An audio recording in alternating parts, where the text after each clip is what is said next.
order. Members, you got a copy of the agenda for this evening. Are there any changes? All right, hearing none, then I need a motion to approve the agenda as presented. Motion by Kelly, second by Aaron. All in favor? It is approved. I'm going to ask you, would the please stand, and Wayne is going to lead us in pledge of allegiance. To the flag of the United States of America and to the republic for which it stands, one nation, under God, indivisible, with liberty and justice for all. Let us pray. Heavenly Father, thank you for letting us be here this evening. Help the decisions we make benefit the kids of the school system and the staff also, and just the county in general. Continue to lead us, guide us, and help us to ultimately glorify you and all that we do. In Jesus' name, amen.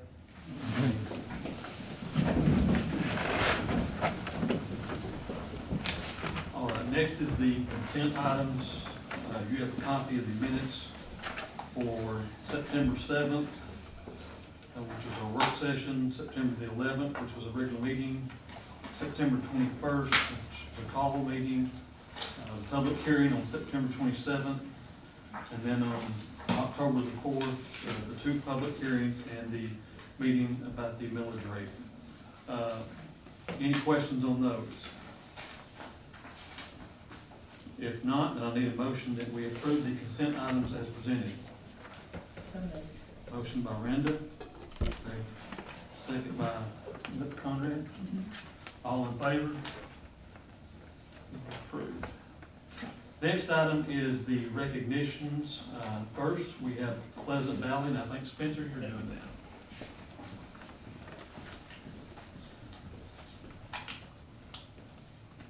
that. Well, thank you. It's certainly an honor to go and recognize Pleasant Valley Innovative School. Dr. Jenny Locke at the GAAE, Georgia Alternative Association for Alternative Education.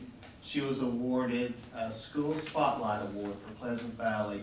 And this is something we already know as a system, what a great job they're doing at Pleasant Valley. Dr. Locke's leadership, Dr. Selvage started it. I mean, it went back. There's a lot of people that played a vital role in the success they've had. And it's something, like I said, we've known it, now the state realizes it. And they were awarded the top alternative education school for the state of Georgia. So they always treat the students the way you would want any student to be treated in this county. So I get to visit there, and it's the times that I enjoy my job the most. So, and also Dr. Johnson, I'd like to invite her and Lynn up to get the plaque. She already received one. And let her say a few words if she wants. There you go, Dr. Johnson. Thank you.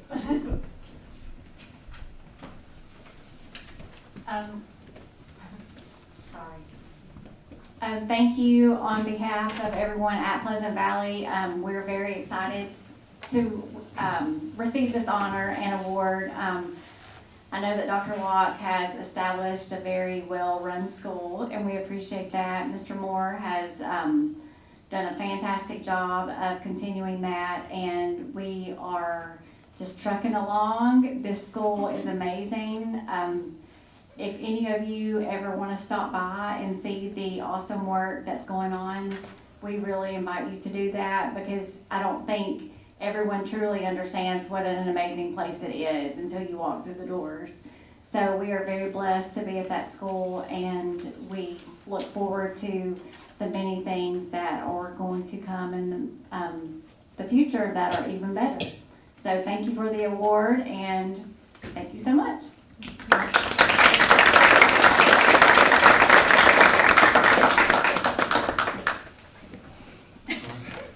Next is Eton Elementary.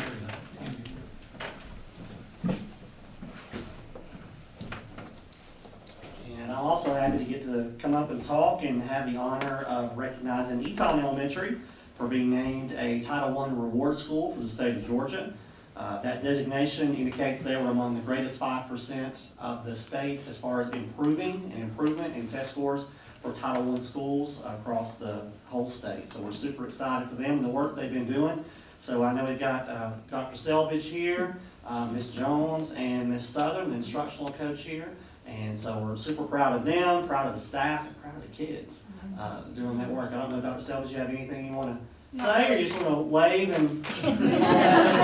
So congratulations to you guys, and make sure you share that with your staff and your students.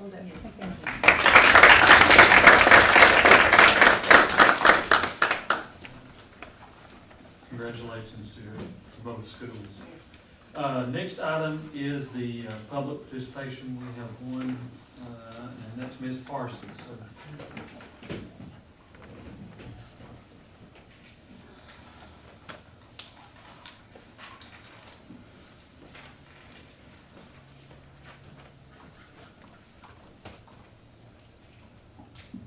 This is about the bus routes. Okay.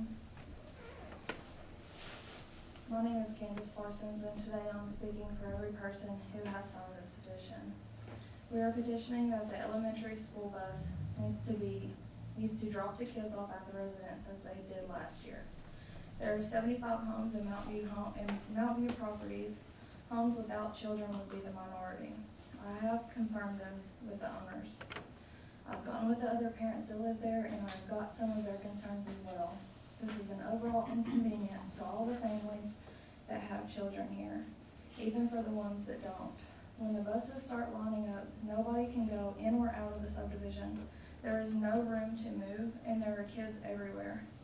This is going to be an issue when time changes due to it being darker in the mornings. When the weather is bad, you are expecting these families to have to walk to the bus stop with their babies in strollers, in the rain, with their child, to and from their houses. You must take into consideration that some of these people do not have vehicles, or some people must share vehicles when their partners have to work. They may not have a vehicle to use at that particular moment. Some parents have disabilities that don't permit them to drive, so they must walk to pick up and drop off their children. Some other concerns are for the single parents that have to drag babies out of the bed in the morning to drive their other children to the bus. I had to do this just the other day. I had to get my sick kid out of the house because I couldn't just leave her there to take my other child to the bus stop. This winter, I predict that where the parents are having to park in the grass, it's going to become a muddy mess and the vehicles are going to get stuck. I've lived in Mount View properties since 1997. The elementary buses always picked up and dropped off the kids at the residence. And if not right at their home, it was right at it. Last year, they wouldn't let the kids off the bus until they saw a parent on the porch. Did you know that in a 2-mile radius of Mount View properties, we have 8 sex offenders next to us? Out of those 8, 4 of those were for child molestation and 1 was for sexual exploitation of children. At the age of 9, they are letting kids walk home without being accompanied by an adult. At the age of 9, this is 4th grade. The bus driver is not being instructed to verify who these elementary children are going home with. Anybody can pick them up and he would never know. This happened the first week of school when the bus driver took off without verifying that a kindergartner was not with a parent. And if it wasn't for the other parents waving him down, he would have left her there. The times that we live in, this is not okay. I understand that they're trying to save time on their bus route. They're also trying to save money, but this is not the way. This is putting our children at risk. As we see it, if you're going to have a handicapped bus come through and do their normal route, as usual, we need to have all the buses come in, and that is including high school. I understand the money, and I understand the time that you're saving by doing the route.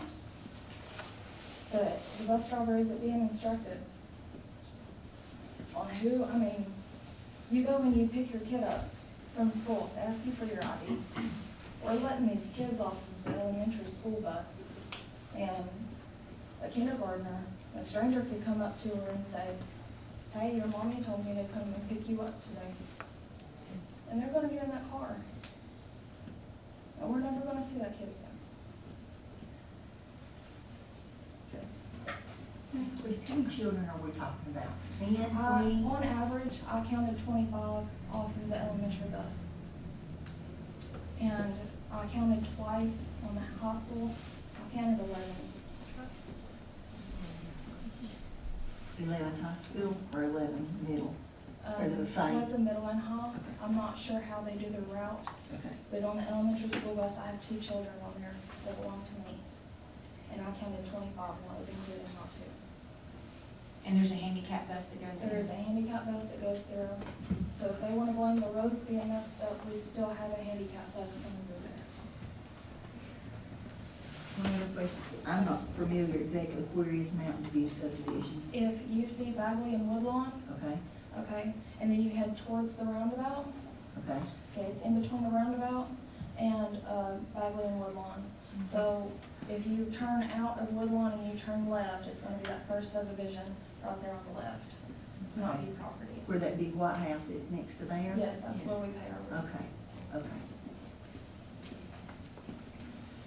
I just want the kids to be safe. Thank you.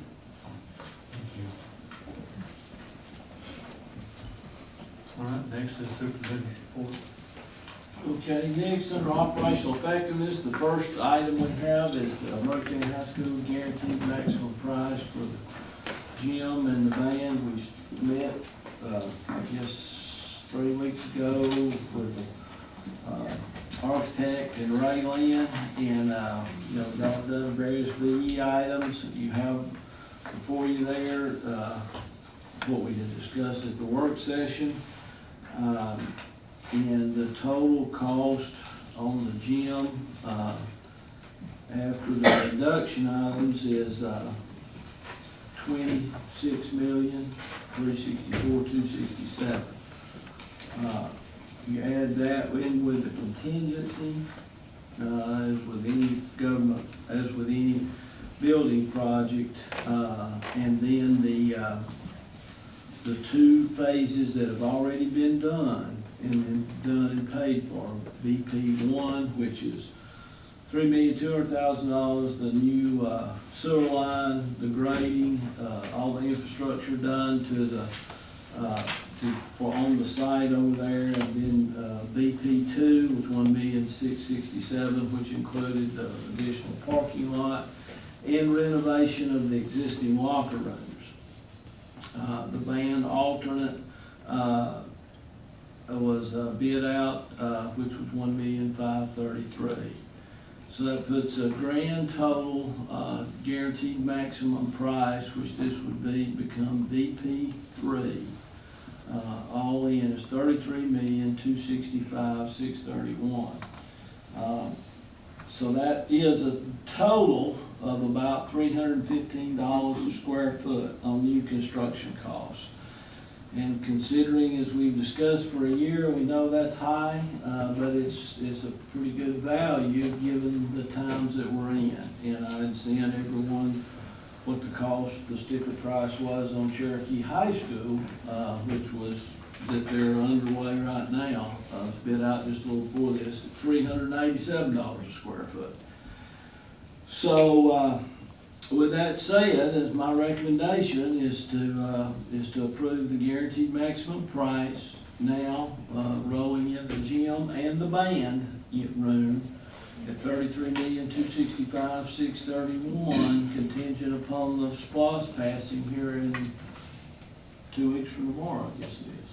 Does anybody have any questions, or, we've been talking about it, and y'all toured, and I don't know.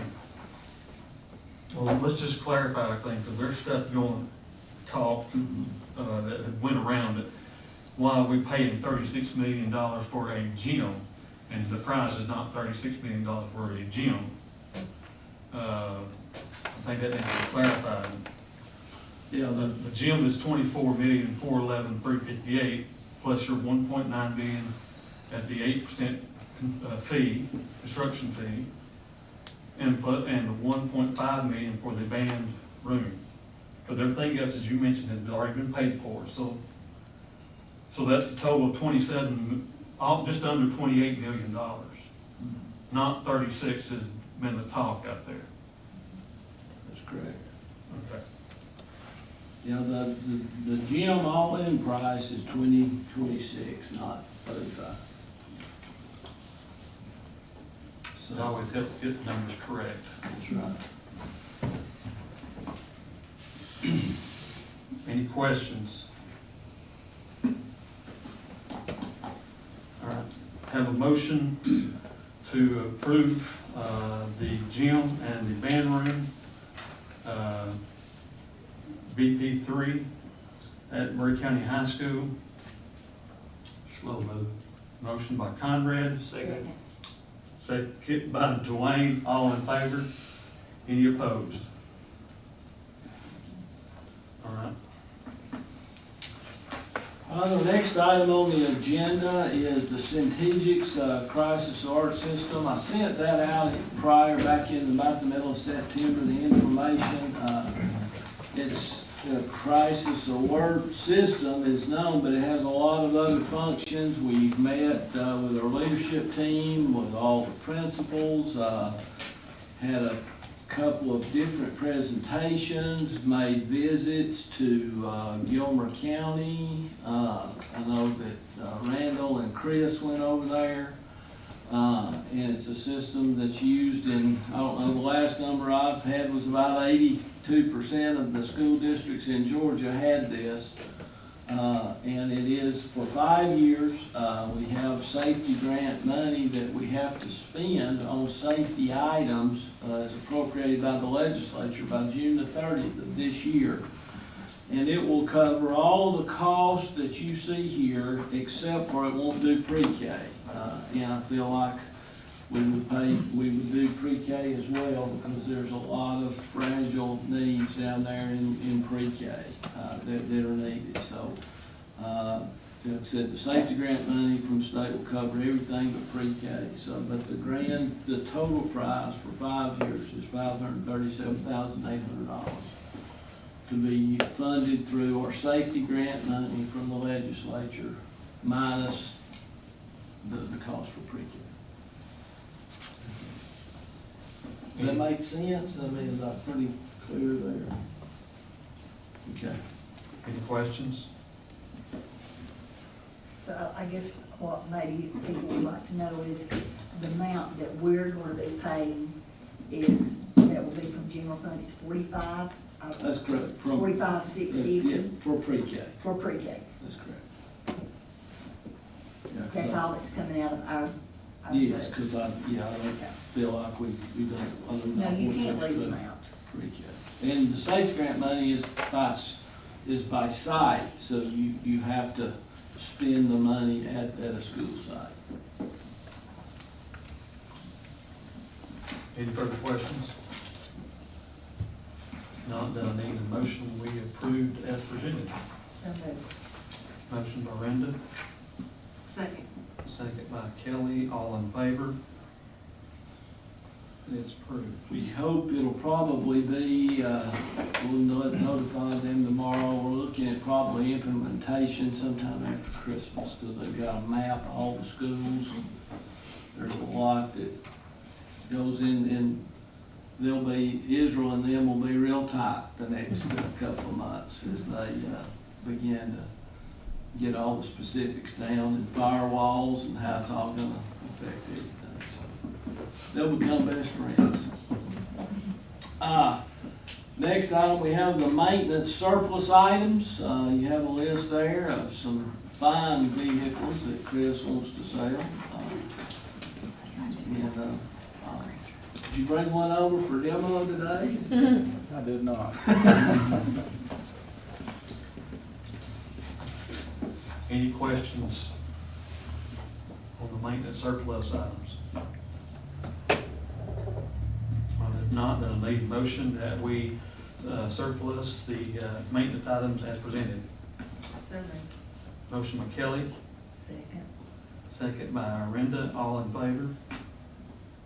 All right, it is approved. Then, Is those going on auction good deals. Nutrition surplus, there's some tables and things that Amanda, I think there was a couple of mixers, if I remember correctly, on the list that you have, that hers will also be on Gov Deals. So we need a motion to approve that surplus sale of those items. So moved. Motion by Kelly, Second. second by Aaron, all in favor? is approved. Next, you have the splost outline that Dr. Smith went over on Thursday.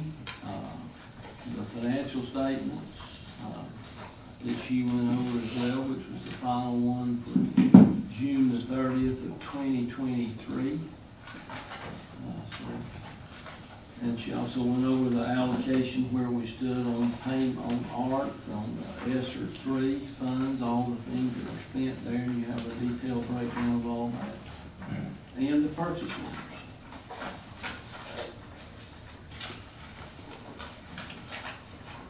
Any questions?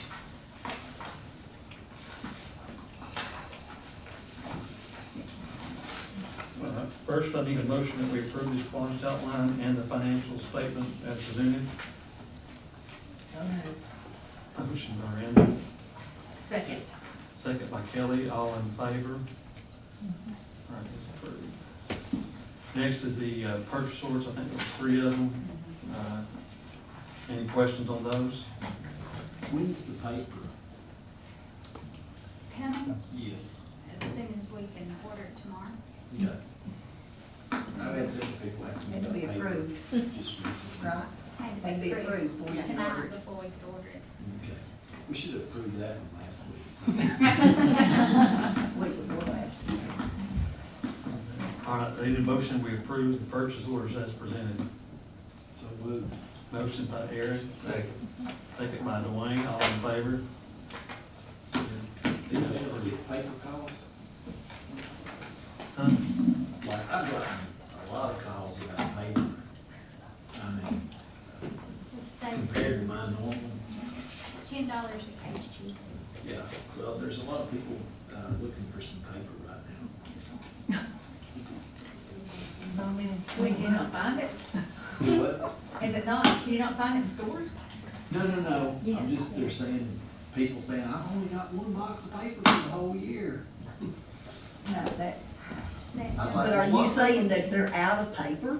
No, they're not out, they're just wondering, they're rationing. I told them the paper coming. So, lots of paper. lots of paper. I bought lots of paper in my days. And I didn't wait for anybody to bring it. All right. Anything else, personnel? All right, need a motion, we go into executive session. So moved. Motion by Kelly, second by Brenda, all in favor, on the executive session.